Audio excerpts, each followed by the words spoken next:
अस्सलाम वालेकुम all guys, welcome back to my YouTube channel Alkadas. Last lecture में हम लोगों ने इसके कुछ इंपॉर्टेंट क्वेश्चंस डिस्कस किए थे जो कि सिर्फ फर्स्ट काइंड के थे, और आज भी हम लोग उसी को ऑनवर्ड लेकर चलेंगे।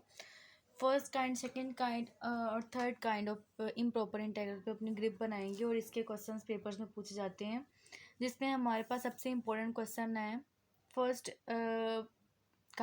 First kind of improper integral का। हमारे पास इंटीग्रल है to infinity 2x² over x⁴ तो हम लोगों ने एक चीज़ डिस्कस की थी, जब भी हमारे पास इंटीग्रल के ऊपर हमारे पास अपर लिमिट या लोअर लिमिट हमारे पास इन्फिनिटी आ रही हो तो वो हमारे पास इम्प्रॉपर इंटीग्रल होता है फर्स्ट काइंड का।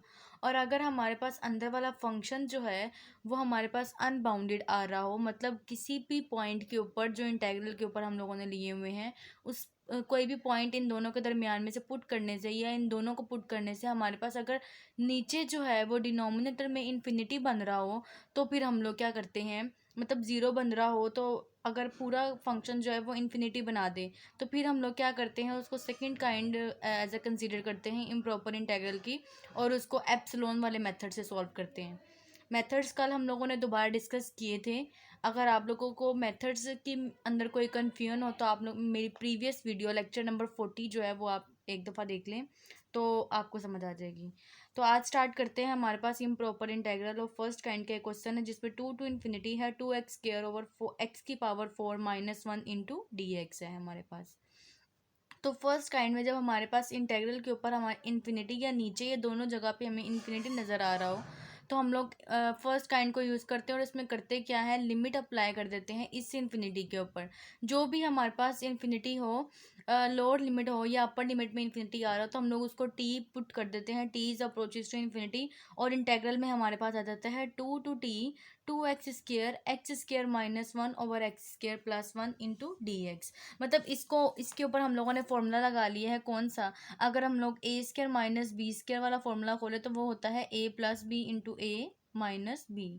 और अगर x⁴ - 1 को देखा जाए तो हम लोगों ने इसको क्या लिया है, a जो है वो x² है -1 का स्क्वायर, तो इसको कैसे खोला है हम लोगों ने, x² - 1 और x² + 1, तो डिनोमिनेटर में हमारे पास ये आ गया है। नेक्स्ट जो है हम लोगों ने इसको सॉल्व करने के लिए हम लोग चाहें तो इसकी पार्शियल फ्रैक्शन कर सकते हैं, और पार्शियल फ्रैक्शन से आसान मेथड है कि हम लोग ऊपर जो है वो 2x है तो उसको हम लोगों ने x² + x² लिख दिए, एक दफ़ा +1 की है एक दफ़ा -1 की है। यही तरीका सेम एज इट इज़ अगर आप लोग को यहाँ इस चीज़ की समझ में नहीं आती है तो आप इसको सॉल्व कर सकते हैं पार्शियल फ्रैक्शन के मेथड से। उसमें हमारे पास क्या होगा, उसमें हमें ये करना पड़ेगा कि हमारे पास जो इंटीग्रल है हमारा वो क्या है, बेसिकली हमारा है 2x² ओवर x² - 1 x² + 1। क्या करेंगे इसे, हम लोग लिखेंगे 2x², सबसे पहले इसको फैक्टराइज में जो हो सकता है वो कर लेंगे, इसके ऊपर दोबारा से फॉर्मूला लगाएंगे x - 1 x + 1 और आ जाएगा x² + 1। अब हम लोगों ने इसी को लेकर आगे चलना है और अपनी पार्शियल फ्रैक्शन बनानी है। हमें पता है कि जब भी हमारे पास लीनियर हो डिनोमिनेटर के अंदर तो उसमें हम लोग क्या करते हैं, a/x - 1, ठीक है। जब लीनियर के लिए करें तो फिर एक कोफिशिएंट आता है और उसके नीचे हम लोग वो लिख देते हैं। फिर दूसरा कैसे आता है, b/x + 1, ठीक है, ये दूसरे के नीचे आ गया। और अब ये हमारे पास लीनियर नहीं है, क्वाड्रेटिक है, क्योंकि इसकी हाईएस्ट पावर जो है वो 2 है। तो फिर हम लोगों ने क्या करना है कि ये इसके ऊपर हमारे पास आएगा cx + d ओवर x² + 1। फिर इसका नेक्स्ट स्टेप हमारे पास क्या होता है, मल्टीप्लाइंग बोथ साइड हम लोग मल्टीप्लाई करते हैं x - 1 x + 1 और x² + 1 से। जब बोथ साइड मल्टीप्लाई करते हैं तो हमारे पास क्या होता है, यहाँ पर 2x² आ जाता है, ये सारा इसके साथ कैंसिल हो जाता है। जब a के साथ मल्टीप्लाई करेंगे इस पूरी को तो हमारे पास a के साथ रह जाएगा x + 1 और x² + 1, x - 1 इस साथ कैंसिल हो जाएगा। जब b के साथ मल्टीप्लाई करेंगे तो हमारे पास x - 1 रह जाएगा और x² + 1 रह जाएगा। जब cx + d के साथ मल्टीप्लाई करेंगे तो हमारे पास ये जो है कैंसिल हो जाएगा इसके साथ और ये दोनों चीज़ें रह जाएंगी साथ। यहाँ पे ये वाली ब्रैकेट लगाना ज़रूरी है कि सिर्फ d के साथ मल्टीप्लाई नहीं हो रहा बल्कि cx + d के साथ मल्टीप्लाई हो रहा है। उसके बाद नेक्स्ट तो आप जानते हैं कि हम लोग इसको आपस में मल्टीप्लाई कर देंगे, इसको आपस में मल्टीप्लाई कर देंगे, और सिंपल मल्टीप्लिकेशन करने के बाद कंपेयरिंग कोफिशिएंट करेंगे तो हमारे पास ए की वैल्यू आ जाएगी, बी की वैल्यू आ जाएगी, सी की और डी की वैल्यू आएगी। हाँ, तो हम लोग पुट कर देंगे। आप लोग इस तरह के मेथड से भी सॉल्व कर सकते हैं। अगर आप लोग चाहते हैं कि ज़्यादा लंबा सवाल ना हो तो आप 2x² को 2x² प्लस x² लिख दें और +1 करें -1 करें, रहेगा तो फिर भी 2x² ही, मतलब कोई चेंज नहीं होता +1 खुद से ऐड करने से और माइनस करने से। अब क्या किया है, फर्स्ट टू टर्म्स को हम लोगों ने, ये वाली टू टर्म्स ली और ये वाली टू टर्म्स ली, इसके नीचे ये वाला भी लिख दिया और ये भी लिख दिया, मतलब डिनोमिनेटर को दोनों के नीचे लिख दिया, इन दोनों के नीचे इस तरह से। ठीक है, ये वाली वैल्यू ली, इसके नीचे डिनोमिनेटर लिख दिया, ये वाली वैल्यू ली और इसके नीचे डिनोमिनेटर लिख दिया, और दरमियान में हमारे पास प्लस का साइन है। सेम एज इट इज़ है, जैसे कि अगर हमारे पास a plus B over C हो तो हम लोग इसको लिख सकते हैं a over C plus B over C. LCM लेने के बाद भी तो हमारे पास यही आएगा। ठीक है, तो उसी तरह से हम लोगों ने ये किया है। अब हमारे पास फ़ायदा क्या हुआ है इसका, x² + 1 x² + 1 से कैंसिल हो गया, यहाँ से x² - 1 x² - 1 से कैंसिल हो गया, और हमारे पास आएगा 1/x² - 1 और आया 1/x² + 1। अब किया क्या है कि हम लोगों ने इंटीग्रेशन दोनों के ऊपर अलग अलग अप्लाई कर दी है। हम लोगों ने पीछे रीमान इंटीग्रेबल के अंदर भी एक थ्योरम पढ़ा है कि जब हमारे पास इंटीग्रेशन के अंदर f(x) + g(x) * dx हो तो हम लोग क्या कर सकते हैं, हम लोग ये कर सकते हैं f(x) dx + g(x) * dx। ठीक है, इस तरह से हम लोग इसको अलग अलग करके लिख सकते हैं। तो अब हमारे पास क्या होगा, यहाँ से हम लोगों ने इसको अलग अलग किया और इसको अलग कर दिया और इसको अलग कर दिया और दोनों के साथ लिमिट अप्लाई कर दिया। अगर दोनों के साथ आप लोग लिमिट अप्लाई नहीं करना चाह रहे तो एक ब्रैकेट लगा दें, लास्ट में हम लोग दोनों के साथ अप्लाई कर देंगे, लेकिन करने दोनों के साथ अप्लाई है। अब हमारे पास क्या होगा, x² - 1 हमारे पास एक इंटीग्रेशन है। अगर हमारे पास डिनोमिनेटर में इस तरह की फॉर्म बन रही हो तो हमारे पास क्या होता है, 1/2 ln of x - 1 over x + 1। ये बाकायदा हमारे पास फॉर्मूला है। अगर आप लोग कैलकुलस का यूनिट नंबर 4 खोलेंगे तो यूनिट 4 से पहले आपको तकरीबन 47 जो है वहाँ पे फॉर्मूलाज मिलेंगे। उन 47 फॉर्मूलाज में एक फॉर्मूला हमारे पास ये भी होगा जो कि इंटीग्रेशन का फॉर्मूला है, और ये सबको आना चाहिए। और यहाँ पे जो है वो हमारे पास आएगा x² + 1। ये पिछले क्वेश्चन में भी डिस्कस किया था, वहाँ पे हमारे पास ये जो है x² + 1 का स्क्वायर अगर इस तरह से हमारे पास हो तो वो टेंजेंट इनवर्स x का फॉर्मूला होता है। ठीक है, अप्लाई किए। अब हम लोगों ने क्या किया, अपर लिमिट पुट किया माइनस लोअर लिमिट पुट किया। 1/2 दोनों के साथ ही था तो हम लोगों ने 1/2 बाहर ले लिया, लिमिट भी ले ली और दोनों को ब्रैकेट क्लोज किया और क्या किया, ln of upper limit put की t - 1/t + 1 minus ln of 2 - 1/2 + 1। और इसी तरह से यहाँ पे भी किया, plus limit t is approaches to infinity, upper limit tangent inverse t minus tangent inverse 2। तो हमारे पास जो है यहाँ पर अगर आप लोग देखें तो यहाँ पर अगर हम लोग t को अप्रोचेस टू इन्फिनिटी पुट करते हैं तो ln of infinity over infinity form बन रही है। तो उसके लिए क्या करें, या तो यहाँ पर लोपिटर रूल लगा लें, ऊपर अलग और नीचे अलग, या फिर क्या करें कि t कॉमन ले लें और उसको कैंसिल आउट कर दें। अब जब यहाँ पे आप t approaches to infinity put करेंगे तो 1/इन्फिनिटी जो है वो हमारे पास 0 होता है। मतलब बेसिकली हम लोगों ने किया है, हमारे पास आया है ln ऑफ t - 1 था और ln ऑफ t + 1। ठीक है, ये इस तरह से था। तो हम लोगों ने या तो हम लोग लोपिटर रूल लगा दे तो हमारे पास क्या बनेगा, लोपिटर रूल से -1/1। ठीक है, यही बनेगा। अगर इस तरह नहीं करना चाह रहे तो हम लोग ये भी कर सकते हैं कि t यहाँ से कॉमन ले ले तो हमारे पास आएगा 1 - 1/t ओवर, अगर t यहाँ से कॉमन ले ले तो 1 + 1/t, +1 नहीं आता यहाँ पे, तो ये टी से कैंसिल। और जब हम लोग लिमिट अप्लाई करेंगे t is approaches to infinity, इसके ऊपर जब अप्लाई करेंगे तो क्या होगा, 1 - 1/इन्फिनिटी ओवर 1 + 1/इन्फिनिटी, और यहाँ पे आ जाएगा ln। और 1/इन्फिनिटी जो है वो हमारे पास 0 होता है तो ln ऑफ 1 - 0 ओवर 1 + 0 इस तरह से होगा। अब 1/1 जो है वो 1 नहीं होता है तो ln ऑफ 1 आ जाएगा जस्ट हमारे पास। तो यही चीज़ यहाँ पे की हुई है, t कॉमन लिया, कैंसिल आउट किया, 1 - 1/t ओवर 1 + 1/t, और जब लिमिट अप्लाई की तो हमारे पास आ गया ln ऑफ 1। ठीक है, डायरेक्ट लिखा हुआ यहाँ पे। और ये था ln ऑफ 2 - 1 जो है 1 होता है और 2 + 1 3, तो ln ऑफ 1/3 आ गया। और यहाँ पर जो है वो हमारे पास टेंजेंट इनवर्स इंटू इन्फिनिटी जो है, इसके ऊपर हम लोगों ने लिमिट अप्लाई कर दी तो tangent inverse infinity minus tangent inverse 2 आ गया। अब जो हमें पता है, पहले भी हम लोगों ने पढ़ा था कि टेंजेंट इनवर्स इन्फिनिटी जो है वो π/2 पे देता है, माइनस टेंजेंट इनवर्स 2 का आंसर हमें नहीं पता तो इसको एज इट इज लिख देंगे।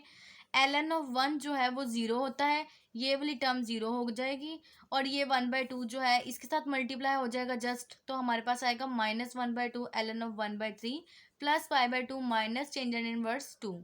तो हम लोगों ने देखा कि जो हमारे पास ये वाली सीरीज थी, ये वाली जो इंटेग्रल था वो कन्वर्जेंट आ रहा है, ठीक है, और उसकी वैल्यू क्या है, ये वैल्यू है। ln(1/3) भी हमारे पास कोई ना कोई वैल्यू देगा, π/2 पहले ही एक फाइनाइट नंबर है और टेंजेंट इनवर्स 2 जो है ये भी हमारे पास कोई ना कोई वैल्यू देता है, ठीक है। इसकी वजह से ये जो है हमारे पास क्वेश्चन जो है वो कन्वर्जेंट आ गया है और हम लोगों ने अपना प्रूव कर लिया है कि ये हमारे पास जो फर्स्ट काइंड का इम्प्रॉपर इंटेग्रल था वो कन्वर्जेंट है और इस पॉइंट पे कन्वर्जेंट है। नेक्स्ट है हमारे पास हमारा क्वेश्चन नंबर 9, जिसमें हमें दिया हुआ है 0 to ∞ dx/1 + x into x3/2। अब ये हमारे पास नीचे जो है फंक्शन है और अगर हम लोग यहाँ पर 0 से इन्फिनिटी से के दरमियान कोई भी वैल्यू यहाँ पे पुट करते हैं तो हमारे पास डिनोमिनेटर 0 नहीं बनता। तो इसका मतलब है कि ये हमारे पास फर्स्ट काइंड का है क्योंकि यहाँ पे इन्फिनिटी नज़र आ रही है, तो ये इम्प्रॉपर इंटेग्रल है फर्स्ट काइंड का। लिमिट पुट करते हैं, t is approaches to infinity 0 to t dx/1 + x into की पावर 3/2। तो जब ये ऊपर जाएगा तो -3/2 इंटू डी एक्स हो जाएगा। अब हम लोगों ने कर भी एक फॉर्मूला पढ़ा था कि अगर हमारे पास हो f(x) की पावर समथिंग n हो और उसके आगे हमारे पास उसका डेरिवेटिव पड़ा हो और हम लोगों ने उसकी इंटीग्रेशन करनी हो तो क्या करते हैं, f(x) की पावर n+1 ओवर n+1। तो ये वाला फॉर्मूला हम लोग यहाँ पर अप्लाई करते हैं। तो अप्लाई करते हैं कि ये वाला फंक्शन है, फंक्शन की पावर है और पावर का डेरिवेटिव क्या है, 1। 0 का डेरिवेटिव 1 का डेरिवेटिव 0 और x का डेरिवेटिव 1, तो 1 तो आगे पड़ा हुआ है, ठीक है। तो फंक्शन है, फंक्शन की पावर है, पावर आगे से फंक्शन का डेरिवेटिव पड़ा हुआ है, तो क्या करेंगे, पावर में 1 प्लस करेंगे और डिनोमिनेटर में भी पावर में 1 प्लस करके डिवाइड कर देंगे। अब ये -3/2 और +1 जो है वो हमारे पास होता है -1/2। ये वाला 2 जो है डिनोमिनेटर में था, डिनोमिनेटर के भी डिनोमिनेटर में था, तो ऊपर जाकर मल्टीप्लाई हो जाएगा। किस तरह से, अगर हमारे पास हो अगर हमारे पास हो a/b प्लस सी या c+d कर लें, तो ये वाली वैल्यू ऊपर जाके मल्टीप्लाई होती है और ये वाली वैल्यू नीचे जाके मल्टीप्लाई होती है। तो इसी तरह से जब नीचे 1/2 था तो वो 2 ऊपर जाकर मल्टीप्लाई हो जाएगा, तो ये आ गया हमारे पास -2, ठीक है। अब हम लोगों ने क्या किया है, -2 और ये हमारे पास है ये जब -1/2 है मतलब स्क्वायर रूट 1/2 +1 + x, तो ये हमारे पास जब नीचे आएगा तो हमारे पास आएगा 1 + x का स्क्वायर रूट जो कि पॉजिटिव हो जाएगा। और लिमिट हमारे पास थी 0 से t, तो 0 से t लिमिट पुट की। अब जब हम लोगों ने अपर लिमिट पुट की तो हमारे पास आएगा -2 into limit t is approaches to infinity 1/1 + t -1/1 का स्क्वायर रूट, क्योंकि जब 0 पुट करेंगे तो 1 + 0 तो 1 ही रहेगा। अब 1 का स्क्वायर रूट जो है वो 1 ही होता है और 1/1 जो है 1 होता है, तो यहाँ पर 1 आ गया। t अप्रोचेज टू इन्फिनिटी करेंगे तो हमारे पास 1/∞ + 1, इन्फिनिटी होता है और इन्फिनिटी का स्क्वायर रूट भी इन्फिनिटी होता है, तो 1/∞ -1 आ गया। 1/∞ जो है वो 0 होता है, समथिंग ओवर इन्फिनिटी जो है वो हमेशा 0 होता है, तो ये आपने बात याद रखनी है। और 1/0 जो है वो हमेशा इन्फिनिटी क्रिएट करता है, तो यहाँ पे 1/∞ 0 हो गया और -2 बाहर एज इट इज़ है और ये -1 एज इट इज़। -1 को जब -2 से मल्टीप्लाई करेंगे तो इसका आंसर आ जाएगा 2। यहाँ से हमें पता चलता है कि हमारे पास जो 0 से इन्फिनिटी dx/1 + x की पावर 3/2 है, ये कन्वर्जेंट है। और किस वैल्यू पे कन्वर्जेंट है, हमारे पास इस वैल्यू पे कन्वर्जेंट है, 2 पे। इसी तरह से हमारे पास हमारा क्वेश्चन नंबर 10 है, जिसमें हमें इंटीग्रेशन दी हुई है। अगर आप लोग कैलकुलस की बुक में देखें तो बिल्कुल एक ये फॉर्मूला लिखा हुआ है जिसकी इंटीग्रेशन होती है सीकेंट इनवर्स एक्स, मतलब dx/x इंटू x² - 1 जो है सीकेंट इनवर्स एक्स, उसकी इंटीग्रेशन होती है। अपर लिमिट पुट करेंगे, लोअर लिमिट पुट करेंगे, शुरू में वही वाला मेथड किया है, फर्स्ट काइंड है हमारे पास, तो t is approaches to infinity करेंगे और यहाँ पे t पुट कर देंगे। सिंपल है क्वेश्चन। अपर लिमिट पुट किया, लोअर लिमिट पुट करने के बाद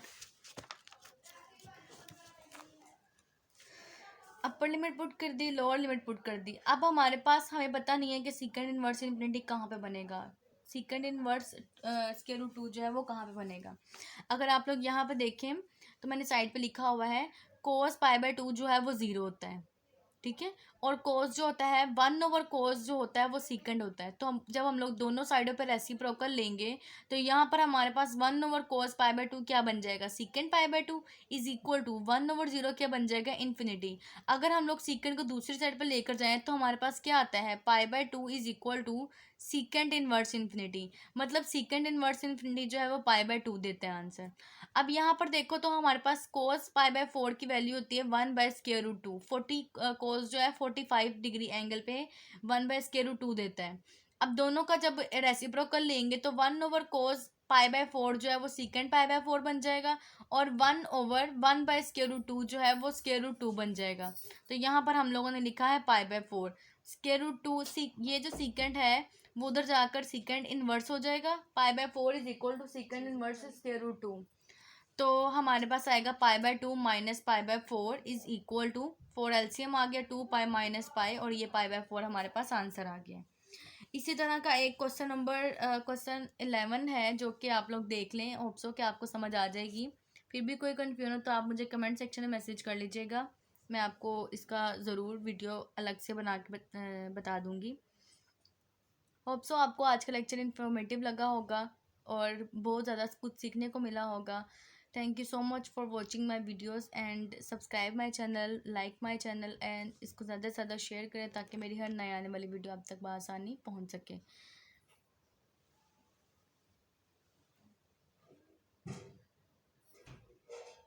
कल के लेक्चर में हम लोग इसी के first kind, second kind, third kind के कुछ इंपॉर्टेंट क्वेश्चन डिस्कस करेंगे। अभी हम लोग सिर्फ अपनी फर्स्ट काइंड पर ग्रिप बना रहे हैं, सेकंड काइंड के भी क्वेश्चन करेंगे और थर्ड काइंड के भी क्वेश्चन करेंगे। तो आप लोग मेरे साथ बने रहिए सेकंड काइंड और थर्ड काइंड को समझने के लिए। Thank you so much. अल्लाह हाफिज़।